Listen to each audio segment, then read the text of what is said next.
அனைவருக்கும் அன்பான வணக்கம். 8ஆம் வகுப்பு மாணவர்கள் எழுதக்கூடிய NMMS தேர்வுக்கான மேட் பகுதி 2023க்கான விடை விளக்கம் பார்க்குறோம். இது பார்ட் 2 31லிருந்து 60 வரை உள்ள வினாக்களுக்கான விடை விளக்கம் இதில் பார்க்கலாம்.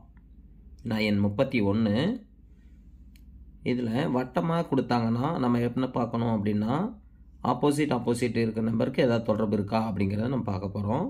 இப்போது கொடுத்துருக்கிறதுல நம்ம 9 கொடுத்துருக்காங்க, 4 கொடுத்துருக்காங்க. இதுக்கு ரெண்டுக்கு என்ன தொடர்பு இருக்குது அப்படின்னு பார்த்தா 4 2ஆல் பெருக்கி 1 கூட்டினா 9ன்னு கிடச்சிடும். அதே தொடர்பு மற்ற எண்களுக்கு இருக்கான்னு பார்க்கலாம். 7 ஆப்போசிட்டில் 15ன்னு இருக்குது. 2ஆல் பெருக்கி 1 கூட்டினா கரெக்டாக 15ன்னு வருது. இதே தொடர்பு 5க்கு ஆப்போசிட் 11 இருக்கு இல்லையா, அதுக்கு வருதா? 5 2ஆல் பெருக்குனா 10, 1 கூட்டினா 11 கரெக்டாக தான் இருக்குது. இப்போ நம்ம 8க்கு ஆப்போசிட்டில் என்ன நம்பர் வரும், இதே தொடர்பு வச்சு நம்ம கண்டுபிடிச்சிடலாம். 8 2ஆல் பெருக்கணும் 16 + 1 கூட்டினா 17 அப்படிங்கிறது இந்த வினாவிற்கான விடை. இது இரண்டாவது விடை குறிப்பாக இருக்குது. அடுத்து வினா எண் 32. இங்கே விடை பெற்றால் என்ன நம்ம கண்டுபிடிக்கணும். இங்கே இருக்கிற எண்களை தொடர்புபடுத்தி இந்த ஆன்சர் எப்படி வந்துச்சு அப்படின்னு கண்டுபிடிக்கலாம். 64 36 இதெல்லாம் வர்க்க எண்கள் இல்லையா. அப்போது 64 36 கூட்டினோம்னா 100, 100க்கு வர்க்க மூலம் எடுத்தால் 10 கரெக்டாக வந்திருக்கு. அதே தொடர்பு இங்கே இருக்கான்னு பார்க்கலாம். 144 256 ரெண்டையும் கூட்டினா 400. இப்போ ரூட் எடுத்தோம்னா 20 அப்படின்னு கரெக்டாக இருக்குது. இப்போ அந்த தொடர்பு கண்டுபிடிச்சிட்டோம். அந்த தொடர்பை பயன்படுத்தி இங்கே விடுபட்ட எண்ணை கண்டுபிடிச்சிடலாம். 9 16 கூட்டினா 25, ரூட் எடுத்தோம்னா 5 அப்படின்னு கிடைச்சிடும். அப்போது இந்த விடுபட்ட எண் 5 4வது விடையில் இருக்கிறது சரியானதாக இருக்குது. இது மாதிரி படங்களில் விடுபட்ட எண்ணை கண்டுபிடித்தல் அப்படின்ற தலைப்பில் கண்டிப்பாக 5 வினாக்களாவது கேட்டுருவாங்க. எண்களுக்கு இடையே உள்ள தொடர்புகள் வர்க்க எண்களாகட்டும் கன எண்கள் ஆகட்டும் அதுக்கான தொடர்புகளெல்லாம் நம்ம ஞாபகம் வச்சுக்கிட்டே இருந்தோம்னா ஈஸியாக இந்த மாதிரியான வினாக்களுக்கு ஆன்சர் பண்ணிட முடியும். தொடர்ந்து பயிற்சி செய்யுங்க. அடுத்து வினா எண் 33. சங்கேத வார்த்தை அதாவது எண்ணை கண்டுபிடிக்கும் அப்படின்னு கேட்டிருக்காங்க. கோடிங் டிகோடிங் சொல்லலாம் இல்லையா, அந்த தலைப்பில் இருந்து இந்த வினா கேட்டிருக்காங்க. கேட்டில் என்பது 61 எனில் கிரேஷ் என்பது அப்படின்னு கேட்டிருக்காங்க. இந்த 61 எப்படி வந்திருக்கும் அப்படின்னு நம்ம சிந்திக்கிறப்போ இந்த எழுத்துக்கான எண்ணை போட்டு கூட்டி பார்த்தோம்னா நமக்கு இந்த எண் வருதா அப்படின்னு செக் பண்ணிக்கலாம். சிங்கிறது 3வது எழுத்து, ஏங்கிறது 1, டி 20 20, அடுத்தது எல் வந்துட்டு 12, இ 5வது எழுத்து. இது எல்லாத்தையும் நம்ம கூட்டினோம்னா கரெக்டாக 61ன்னு வருது. அதே போல் கிரேஸ் அதுக்கு நம்ம கொடுக்கணும். ஜி 7வது எழுத்து, ஆர் 18வது எழுத்து, ஏ 1வது எழுத்து, இசட் 26வது எழுத்து, இ 5வது எழுத்து. இந்த அனைத்தையும் நம்ம கூட்டுறப்போ நமக்கு 57ன்னு வருது. 57ங்கிறது முதலாவது விடை குறிப்பில் இருக்குது. நேரடியான கணக்காக தான் இது கோட் பண்ணியிருக்காங்க. ஈஸியாக நம்ம கோடிங்க கண்டுபிடிக்க முடியுது. அடுத்து வினா எண் 34. வினா எண் 34. பாப்புலர் என்பது ஆர்ஆர் டி இசட்ஆர் ஹெச்இசட் எனவும் மெஸ் என்பது ஓடி ஜிஎம் ஓயூஎம் எனவும் குறித்தால் ப்ராப்ளம் என்பது அப்படின்னு கொடுத்துருக்காங்க. என்ன மாதிரியான தொடர்பு படுத்திருக்காங்க அப்படின்னு பார்க்குறப்போ பிஆர் பிக்யூஆர் ஒரு எழுத்து விட்டு அடுத்த எழுத்தை கோட் பண்ணியிருக்காங்க. ஓக்கு அடுத்தது ஆர் எப்படி வந்துச்சு, ஓக்கு அடுத்தது பி கியூ 2 எழுத்து விட்டு ஆர், அடுத்தது பிக்கு அடுத்தது டி, பிக்கு அடுத்தது கியூ ஆர் எஸ் 3 எழுத்து விட்டு டி. அப்போ தொடர்பு தெரியுதா? ஒரு எழுத்து விட்டுருக்காங்க, 2 எழுத்து விட்டுருக்காங்க, 3 எழுத்து விட்டுருக்காங்க, 4 5 6 7 8 அப்படின்ட்டு ஒரு எழுத்துக்களை விட்டு கோட் பண்ணியிருக்காங்க. அதே தொடர்பு தான் இங்கேயும் இருக்கா அப்படின்னு பார்த்தோம்னா எம்முக்கு அடுத்த ஒரு எழுத்து என் ஓ கரெக்டாக தான் இருக்குது, ஒரு எழுத்து விட்டுட்டு. ஏக்கு அடுத்து 2 எழுத்து விட்டுருணும், பி சி விட்டுட்டு டி கோட் பண்ணியிருக்கிறாங்க, கரெக்டாக தான் இருக்குது. அந்த கோடிங்கை நம்ம கண்டுபிடிச்சிட்டோம். இப்போ ப்ராப்ளத்துக்கு நம்ம கோட் பண்ண போகிறோம். பிக்கு அடுத்த எழுத்து Q, அதை விட்டுட்டு அடுத்த எழுத்து R அப்படின்னு நமக்கு வரும். அடுத்து ஆர்னு இருக்குது, 2 எழுத்து விட்டுறணும். ஆர்க்கு அடுத்தது ST, 2 எழுத்து விட்டுட்டு U. இது மாதிரி கோடி பண்ணிகிட்டே வந்தால் இது மாதிரி நமக்கு கோடிங் வரும். இது முதலாவது விடை குறிப்பில் கொடுத்துருக்காங்க. இதற்கு முதலாவது விடை தான் சரியானது. அடுத்து வினாயன் 35. இது பார்த்திங்கன்னா 1, 3, 4ங்கிறது UR வெல்லுன்னு கோட் பண்ணியிருக்காங்க.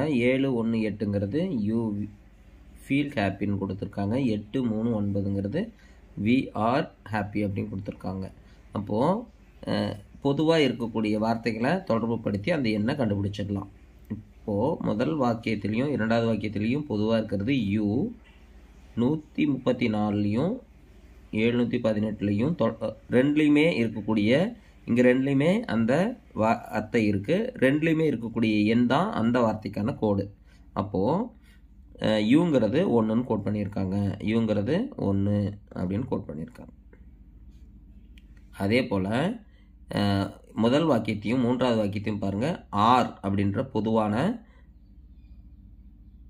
வார்த்தை இருக்குது. அப்போது முதல் எண் குறியீட்லேயும் கடைசி இதுலேயும் பொதுவாக இருக்கக்கூடியது 3ங்கிறது பொதுவாக இருக்குது. அதுக்கப்புறம் இந்த முதல் வாக்கியத்தில் 2 எண்களுக்கான கோட் பார்த்துட்டோம்.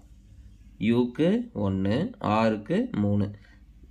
1, 3 போயிடுச்சுன்னா மீதி இருக்கிறது 4. அது வெல் அப்படின்றதுக்கான கோடு. வெல்லுங்கிறது என்னென்னு தான் கேட்டிருக்காங்க, கோட் பண்ணியிருப்பாங்க அப்படின்னு. இதற்கு சரியான விடை 4, மூன்றாவது ஆப்ஷன். அடுத்து வினாயன் 36. ரகு என்பவர் கிழக்கு நோக்கி 20 கிலோமீட்டர் நடக்கிறார். கிழக்குன்னா நம்ம இப்படி குறிக்க காட்டணும். இப்படி இதான் கிழக்கு. 20 கிலோமீட்டர் போயிருக்கார். அடுத்தது அவரது இடதுபுறம் திரும்புகிறப்போ அது வடக்கு திசை நோக்கி இருக்கும். வடக்கு திசை நோக்கி எத்தனை கிலோமீட்டர் போகிறாரு? 40 கிலோமீட்டர் தூரம் போகிறார். அதற்கு அடுத்தது மறுபடியும் இடதுபுறம் திரும்பி 20 கிலோமீட்டர். இடதுபுறம் வடக்கு திசை நோக்கி இருந்து இடதுபுறமாக திரும்புகிறப்போ நமக்கு மேற்கு திசை நோக்கி நகரணும். மேற்கு திசை இப்படி வரும். இது 20 கிலோமீட்டர். மீண்டும் அவர் என்ன பண்ணுறாரு? இடதுபுறமாக திரும்புகிறார். மேற்கு திசை நோக்கி இருக்கிறவர் இடதுபுறமாக திரும்புகிறப்போ நமக்கு தெற்கு திசையை நோக்கி நடக்கணும். இது 20 கிலோமீட்டர். இப்போது நம்ம கேள்வி, அவர் ஆரம்பித்த இடத்திலிருந்து தற்போது எவ்வளவு தொலைவில் உள்ளார்? ஆரம்பித்த இடம் இது டோட்டலாக நமக்கு ஒரு செவ்வகத்தை உருவாக்குது. 40 கிலோமீட்டர் இந்த பக்கம். அப்போ இது 20 கிலோமீட்டர் நடந்துட்டார் அப்படின்னா மீதி இருக்கிறது நமக்கு 20 கிலோமீட்டர் அப்படின்றது தெளிவாக புரியுது. அப்போது 20 கிலோமீட்டர் அப்படின்றது நமக்கு முதலாவது விடைக்குறிப்பில் இருக்குது.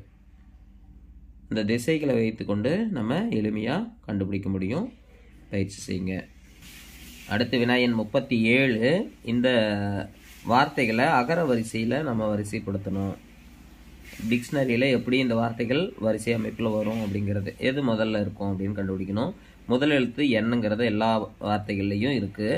அடுத்த எழுத்தும் ஈங்கிறது எல்லா எழுத்துக்களும் இருக்குது. அப்போ மூன்றாவது எழுத்து வச்சு தான் நம்ம எது முதல்ல வரும் அப்படின்னு பார்க்க போகிறோம்.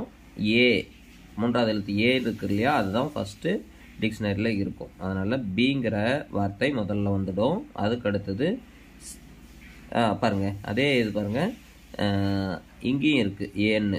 அப்போது பியா டியான்னு கண்டுபிடிக்கிறப்போ நாலாவது எழுத்தையும் பார்க்கணும்.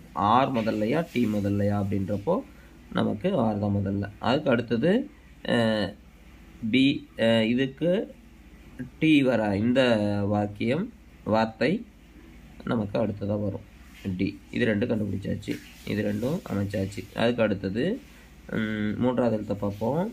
சி வர, அதாவது மூன்றாவது எழுத்து சி வருது இல்லையா, இதுதான் அதுக்கு அடுத்ததாக இருக்கும். அதற்கு அடுத்தது மூன்றாவது எழுத்து எஸ் வர்றது நான்காவதாக இருக்கும். எக்ஸ் வர்றது அதுக்கு அடுத்ததாக இருக்கும். அப்போது BDCAE அப்படின்றது BDCAE அப்படின்றது இரண்டாவது விடை குறிப்பாக இருக்குது. இதுதான் இதற்கு சரியான விடை. அடுத்து வினாயன் 38. கீழ்குறிப்பிட்டுள்ள வார்த்தைகளை அர்த்தமுள்ள தொடராக மாற்றுக. அர்த்தமுள்ளதாக மாற்றணும். இதில் ஃபஸ்ட்டு ஃபாரஸ்ட். ஃபாரஸ்டில் இருந்து நமக்கு என்ன கிடைக்கும்? டிம்பர்.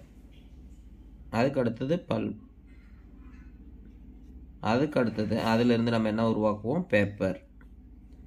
பேப்பர் வச்சு என்ன உருவாக்குவோம்? புக். DCBEA. DCBEA என்பது மூன்றாவது விடைக்குறிப்பில் இருக்குது. மூன்றாவது விடைக்குறிப்பு தான் இதற்கு சரியானது.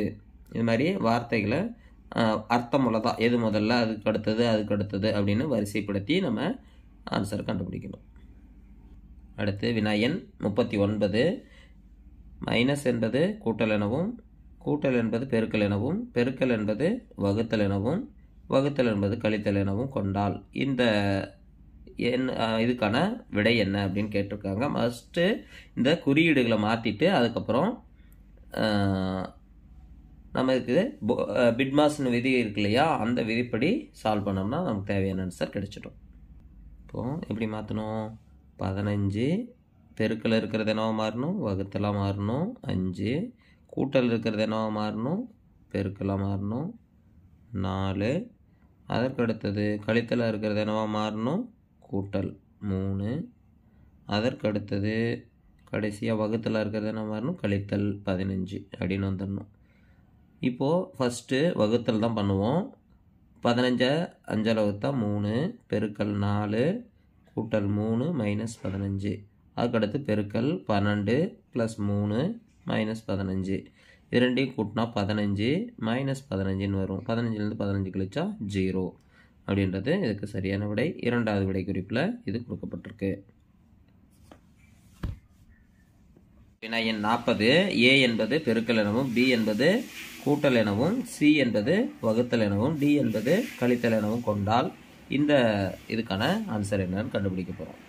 அடுத்து சிங்கிறது வகுத்தல்னு போட்டுக்கணும். 1/4 ஏங்கிறது பெருக்கல். அதுக்கு அடுத்தது 1/2 பிங்கிறது கூட்டல். அதுக்கு அடுத்தது 1 டிங்கிறது நமக்கு கழித்தல் 2ன்னு வரும். இப்போது 1/2 1/4 வகுக்கணும். 1/2 1/4 வகுக்கிறப்போ இதுக்கு தலைகீழாக மாறும். 1/2 பெருக்கல் 4/1ன்னு வரும். அடித்தா 2 இல்லையா?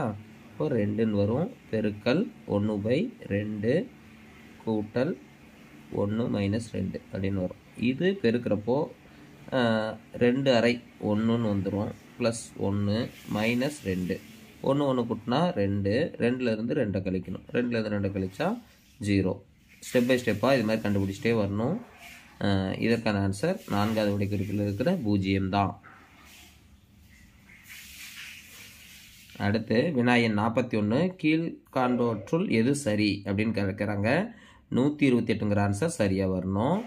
நமக்கு பிட்மாஸ் விதிப்படி ஃபஸ்ட்டு வகுத்தல் கண்டுபிடிப்போம். அதனால் 8 பெருக்கல் 15 மைனஸ் 7 7ஆல் வகுக்கிறப்போ 1 வரும். ப்ளஸ் 9. அதுக்கு அடுத்தது பெருக்கணும்னா 8 15 120 மைனஸ் 1 ப்ளஸ் 9. 120 9 கூட்டினா 129 கழித்தல் 1 128. அப்போ முதலாவதாக கொடுக்கப்பட்டிருக்கிறதே சரியாக இருக்குது. அப்போ இதுதான் சரியானது. சப்போஸ் முதலாவது கொடுக்கப்பட்டது சரியாக இல்லை அப்படின்னா அடுத்தடுத்து இருக்கிறத இதே மாதிரி நம்ம செக் பண்ணி ஆன்சர் கண்டுபிடிக்கணும். கொஞ்சம் டைம் எடுத்துக்கும். சரியாக கண்டுபிடிச்சிங்கன்னா ஈஸியாக நம்ம இதுக்கான ஆன்சரை கண்டுபிடிச்சிடலாம். ஆனால் எளிமையான வினா தான். பிட்மாஸ் அப்படின்ற விதியை பயன்படுத்தி கண்டுபிடிக்கணும். அடுத்து வினாயன் 42. 7 கூட்டல் 11 324 மாறி இருக்கு. மற்றும் 8 கூட்டல் 12 400 எனில் 9 கூட்டல் 6 என்னன்னு மாறி இருக்குன்னு கேட்குறாங்க. இது ஈஸியாக கண்டுபிடிக்க முடியுது. 8 12 கூட்டினா 20 20 ஸ்கொயர் பண்ணுறப்போ 400 கரெக்டாக வந்திருக்கு.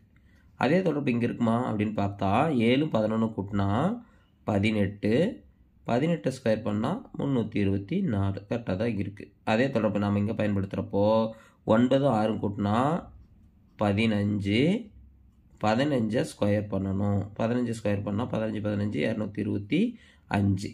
அப்போது இரண்டாவது விடை குறிப்பு இதற்கு சரியானதாக இருக்குது.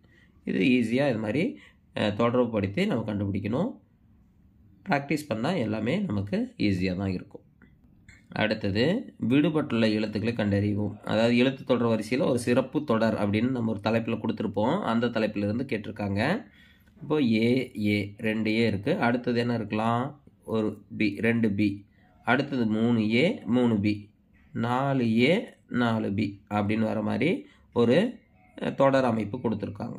அப்போது நமக்கு இதுக்கு சரியான விடை BAAB அப்படின்றது இரண்டாவது விடையாக இருக்குது. இரண்டாவது விடைக்கு தான் இதற்கு சரியானது. வினாயன் 44 கீழே குறிப்பிட்டுள்ள வரைபடத்தில் செவ்வகம் பூப்பந்தை குறிக்கிறது. இது பூப்பந்து. அதுக்கு அடுத்தது முக்கோணம் கைப்பந்து. முக்கோணங்கிறது கைப்பந்து விளையாடுபவர்களையும், வட்டம் டென்னிஸ். வட்டங்கிறது டென்னிஸையும் குறிச்சா இது கொடுக்கப்பட்டிருக்கிற வினாக்களுக்கான விடையை நம்ம கொடுக்கணும். 3 விளையாட்டுகளையும் விளையாடுபவர்கள், அதாவது செவ்வகம், முக்கோணம், வட்டம் 3மே வெட்டி கொள்ளக்கூடிய இடம் இது. இது என்ன குறிக்கப்பட்டிருக்கு அப்படின்னு பார்த்தோம்னா 4. அப்போ 3வது விடை குறிப்பு இதற்கு சரியானதாக இருக்குது. அடுத்து வினா எண் 46 எண் 7 டேஸ் விளையாடும் நபர்களை குறிக்கிறது அப்படின்னு கேட்டிருக்காங்க. எண் 7 அப்படிங்கிறது பார்த்திங்கன்னா எதில் இருக்குது? செவ்வகமும் முக்கோணமும் இருக்கிற இடத்துல இருக்குது. செவ்வகங்கிறது பூப்பந்து, முக்கோணங்கிறது கைப்பந்து. அப்போது பூப்பந்து மற்றும் கைப்பந்து விளையாடுபவர்களை குறிக்குது.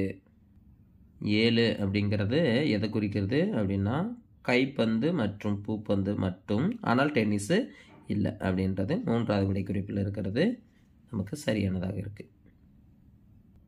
அடுத்தது டென்னிஸ் விளையாடுபவர்கள் ஆனால் பூப்பந்தோ அல்லது கைப்பந்தோ விளையாட நபர்களின் குறிக்கும் எண். டென்னிஸ் மட்டும் விளையாடுறவங்க யார் அப்படிங்கிறது தான் கேள்வி. பூப்பந்து இருக்கக்கூடாது, கைப்பந்தும் விளையாடாதவர்களாக இருக்கணும்.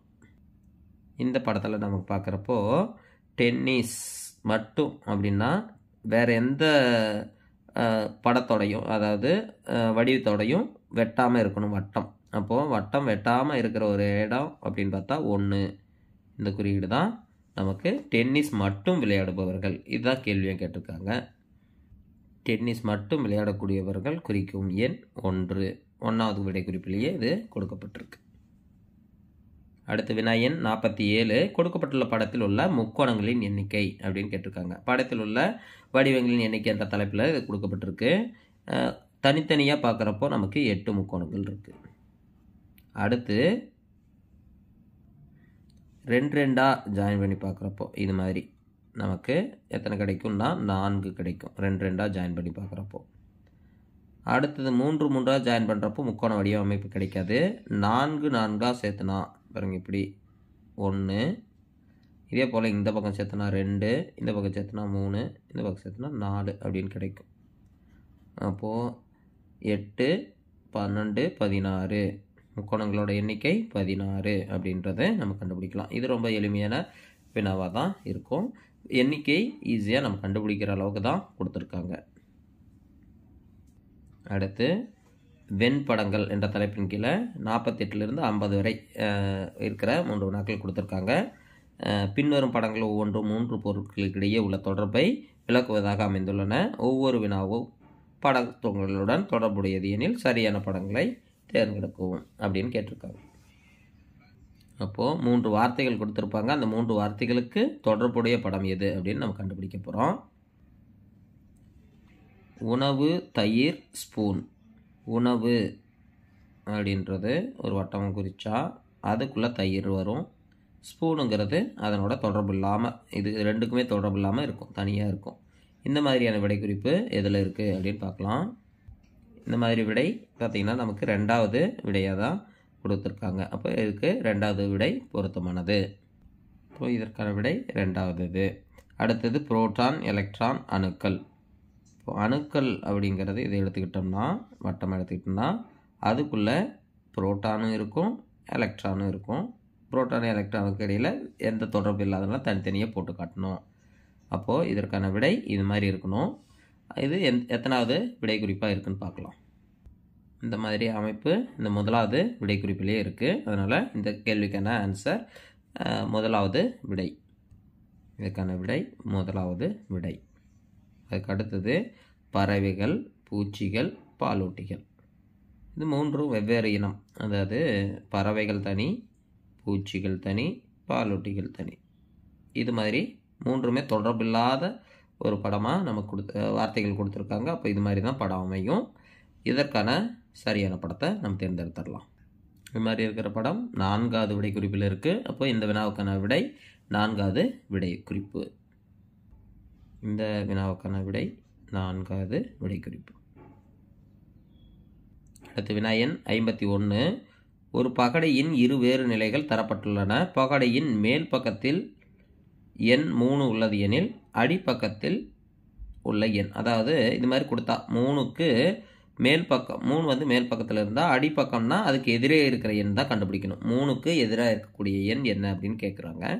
இப்போ 2 பகடையோட நிலை தான் கொடுத்துருக்காங்க. இப்போ பாருங்கள், 6ங்கிற எண் மாறாமல் அதே இடத்துலையும் இருக்குது. முதல் பகடையில் 4ம் 5ம் தெரிகிற மாதிரி இருக்குது. 2வது பகடையில் 1 3 இருக்குது. இந்த 2 எண்களும் மறைஞ்சிருக்கு. அதாவது இந்த பகடையை இப்படி மேல் நோக்கி இப்படி ஒரு 6 அப்படியே கீழே இருக்கணும், 6 அந்த நிலையிலே இருக்கணும்.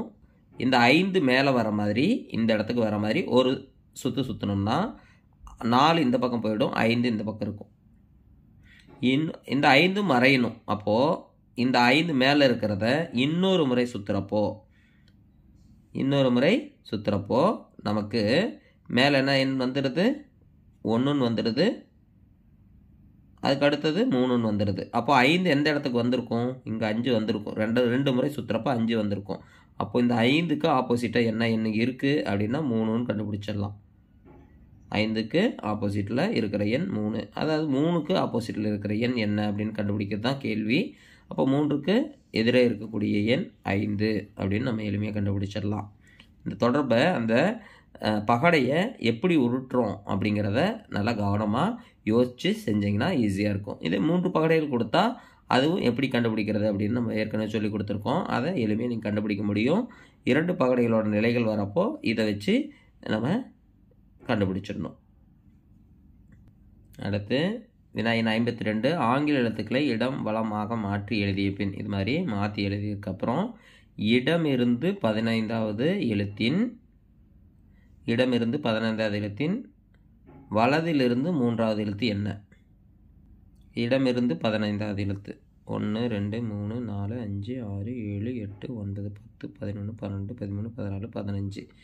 இந்த எழுத்து வலமிருந்து 3வது எழுத்து 1 2 3.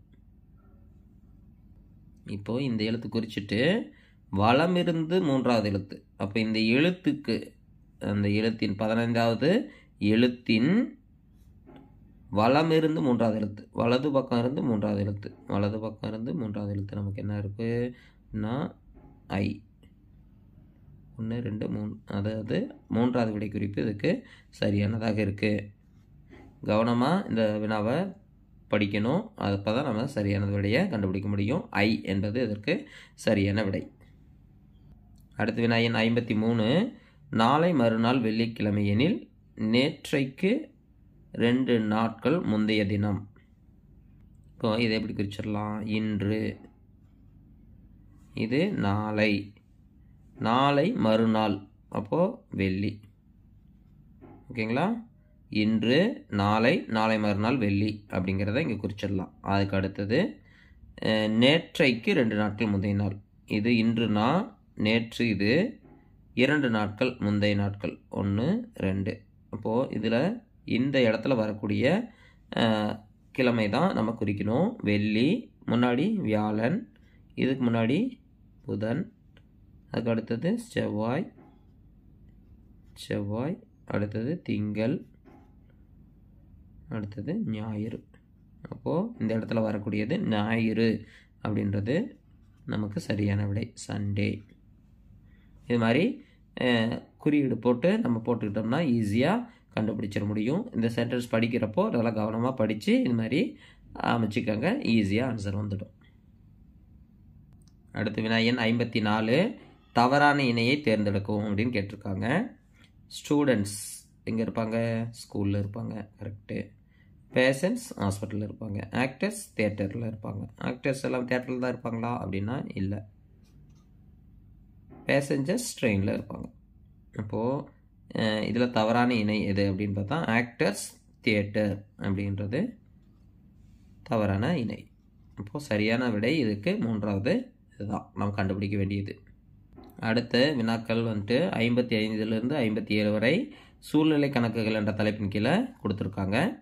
இதில் 7 பைகள் இருக்குது. அந்த 7 பைகளையும் நம்ம வரிசைப்படுத்தணும். 1 2 3 4 5 6 7. இந்த குறிப்புகளெல்லாம் வரிசையை படித்து பார்த்துட்டு நம்ம எதை ஃபஸ்ட்டு நம்ம நிரப்புனா ஈஸியாக இருக்கும் அப்படின்னு பார்க்குறப்போ மூன்றாவது விடை குறிப்பு ஈஸியாக இருக்குது. இந்த குறிப்பு வச்சு நம்ம கண்டுபிடிச்சிடலாம். இளஞ்சிவப்பிற்கு வலது பக்கத்திலும் நீலத்தின் இடது பக்கத்திலும் எந்த ஒரு பையும் இல்லை. இளஞ்சிவப்பு வலது பக்கம். அப்போ இளஞ்சிவப்புங்கிறத இங்கே குறிச்சிடலாம். இளஞ்சிவப்புக்கு வலது பக்கத்திலும்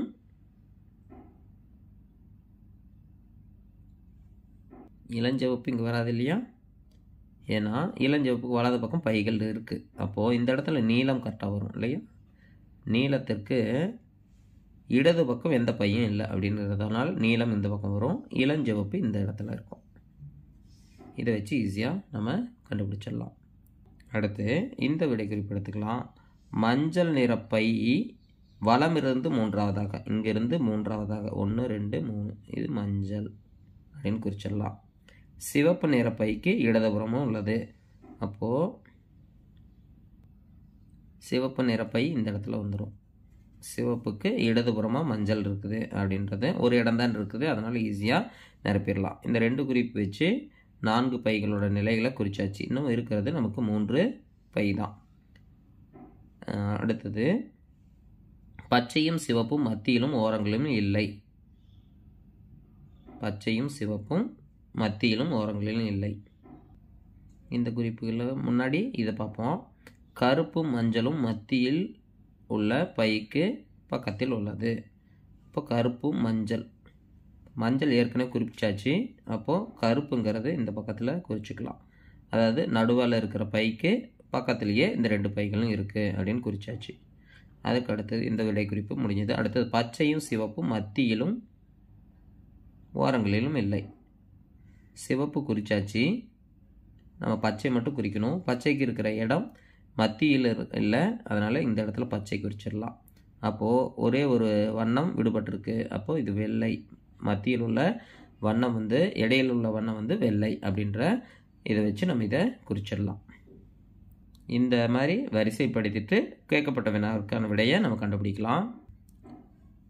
நடுவில் இருக்கும் பை அப்படின்னு கேட்டாங்கன்னா இதுதான் வெள்ளை அப்படின்றது கண்டுபிடிச்சிடலாம். அதாவது கேள்வி எளிமையாக இருக்கும். இதை வரிசைப்படுத்துறது அப்படியே ப்ராக்டிஸ் பண்ணுறப்போ நமக்கு சரியாக வந்துடும்.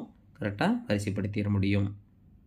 அடுத்து இடமிருந்து 5ஆவதாக வைக்கப்பட்டுள்ள பை. இடது பக்கம் இருந்து பார்க்கணும். எது இடது, இது வலது. அப்போது இடத்துலேருந்து 5ஆவது 1 2 3 4 5. 5ங்கிறது மஞ்சள். 5ஆவது இடத்துலேருந்து இடமிருந்து 5ஆவது இடத்துல இருப்பது மஞ்சள் நிற பை. அது நமக்கு 3வது விடை குறிப்பாக இருக்குது. மஞ்சள் எல்லோங்கிறது 3வது தான் இருக்குது. அடுத்த வினா எண் 57. வலமிருந்து 2ஆவதாக இருக்கும் பை. வலது கை பக்கம் இருந்து 2ஆவதாக இருக்கும் பை. இளஞ்சிவப்பு சிவப்பு. அப்போது 2ஆவதாக இருக்கிறது சிவப்புங்கிற பை தான். இதற்கு சிவப்பு அப்படின்றது சரியான விடை. ரெட். வினா எண் 58. ஒரு டென்னிஸ் விளையாட்டு வீரர் தான் இதுவரை விளையாடிய ஆட்டங்களில் 90% வெற்றி பெற்றுள்ளார். அவர் 25 ஆட்டங்களில் தோற்றுள்ளார் எனில் அவர் வெற்றி பெற்ற ஆட்டங்களின் எண்ணிக்கைன்னு கேட்டிருக்காங்க. அப்போ தோற்றது 10%. 10% தோற்றது எத்தனை விளையாட்டுகள் அப்படின்னா 25 விளையாட்டுகள். அப்போ 100%. அப்போ மொத்த விளையாடிய விளையாட்டுகள் 100% இருந்தால் 250 விளையாட்டுகள். அதில் 90% நமக்கு வேணும் அப்படின்னா 100%லேருந்து 10% கழிக்கணும். 250லிருந்து 25 கழிச்சா 225 விளையாட்டுகள் வெற்றி பெற்றுள்ளார் அப்படிங்கிறத நம்ம கண்டுபிடிக்கலாம். ரொம்ப எளிமையான வினாவாக தான் கொடுத்துருக்காங்க. இது 2வது விடை குறிப்பில் இருக்குது. இதற்கு 2வது விடை தான் சரியானது. அடுத்து வினா எண் 59. 1 ஸ்டார் 4 சமம் 5, 2 ஸ்டார் 5 சமம் 12, 3 ஸ்டார் 6 சமம் 21 எனில் 8 ஸ்டார் 11 என்பது என்ன அப்படின்றாங்க. இங்கே என்ன செயல்பாடு செஞ்சுருக்காங்க அப்படின்னு பார்த்தா 1 4ஆல் பெருக்குனா 4, அதோட 1 கூட்டினா முன்னாடி இருக்க நம்பர் கூட்டினா 5. அடுத்தது 2 5ஆல் பெருக்குனா 10, 2 கூட்டினா 12. அதே போல் 3 6ஆல் பெருக்குனா 18, முன்னாடி இருக்க நம்பர் 3 கூட்டினா 21. இதே போல் தொடர்பு இங்கே கண்டுபிடிக்கிறப்போ 8 11ஆல் பெருக்குனா 88, 8 கூட்டினா 96. 96ங்கிறது நமக்கு இரண்டாவது விடை குறிப்பில் இருக்குது. இரண்டாவது விடை தான் இதற்கு சரியானது. அடுத்து வினா எண் 60. ஒரு குறியீட்டு முறையில் ABC ஆகியவை 0 முதல் 9 வரையிலான மதிப்புகளை கொண்டுள்ளன. அம்முறையில் ABA, ABC, ACC என்பது 1416 எனில் ABCயின் மதிப்புகள் முறையே அப்படின்னு கேட்குறாங்க. இப்போ நமக்கு கொடுத்துருக்கிறது ABA, அடுத்தது ABC, அடுத்தது ACC அப்படின்னு கொடுத்துருக்காங்க. அப்போது இந்த இடத்துல பாருங்கள் மூன்றுமே ஏ தான் இருக்குது. நமக்கு வர வேண்டியது 1416. அப்போ ஏக்கு எந்த எண் கொடுக்கலாம் அப்படின்னா 4 கொடுக்கலாம். 5 கொடுத்தா 15, 1500க்கு மேலே இருக்கும். அதனால் 6 கொடுக்க முடியாது, 4 தான் கொடுக்கணும். அப்போ ஏங்கிறது நம்ம ஈஸியாக கண்டுபிடிச்சிடலாம். 4 அதாவது 12ன்னு வரும். அப்புறம் இதுக்கப்புறம் இங்கே வராதெல்லாம் வச்சு நம்ம ஈஸியாக கண்டுபிடிச்சிடலாம். ஏங்கிறது 4ன்னு கண்டுபிடிச்சிக்கலாம். அடுத்தது பிக்காக போகலாம். இங்கே 12ன்னு வந்துடும் இல்லையா? அப்போ நமக்கு இங்கே மீதி 2 வந்தால் தான் இங்கே 14ன்னு மாற்ற முடியும். அதனால் பிங்கிறது பெரிய எண்ணாக தான் இருக்கணும். அதாவது 7 அப்படின்னு கொடுத்தோம்னா 7 7 14. அப்புறம் இங்கே சிக்கு பதிலாக 6ன்னு கொடுத்தா 20ன்னு வரும். கரெக்டாக தான் இருக்கும். அப்போ பிங்கிறது 6 7ன்னு கொடுத்துட்டு சிங்கிறது 6ன்னு கொடுத்துட்டோம்னா இங்கே கூட்டி பார்ப்போம். ஏக்கு பதிலாக 4, இங்கே 7 11 14. சிக்கு பதிலாக நம்ம 6ன்னு கொடுத்தோம் 10, இங்கே ஒரு 6 கூட்டினா 16 கரெக்டாக வந்துடும். அதுக்கு அடுத்தது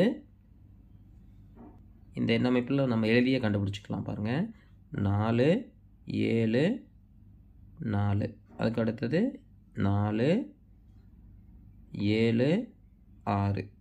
அடுத்தது 4 6 6. இது எல்லாத்தையும் கூட்டி பார்க்குறப்போ 1416 அப்படின்னு வந்துடும்.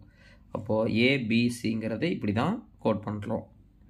அப்போது ஏ இந்த இதுக்கான சரியான விடை முதலாவது விடை தான் சரியானது. 4 7 6. ஏங்கிறது 4, பிங்கிறது 7, சிங்கிறது 6 அப்படின்னு நம்ம கோட் பண்ணலாம். இந்த வீடியோவில் பார்ட் 2ல் 31லேருந்து 60 வரை உள்ள வினாக்களுக்கான விடை விளக்கம் பார்த்தோம். அடுத்தது 61லேருந்து 90 வரை உள்ள வினாக்களுக்கான விளக்கத்தை பார்ட் 3 வீடியோவில் பார்க்கலாம். தொடர்ந்து பயிற்சி செய்யுங்க. உங்களுக்கு தேர்வு எளிமையாக தான் இருக்கும். அனைவரும் வெற்றி பெறுவீர்கள். வெற்றி பெற வாழ்த்துக்கள். You been sure.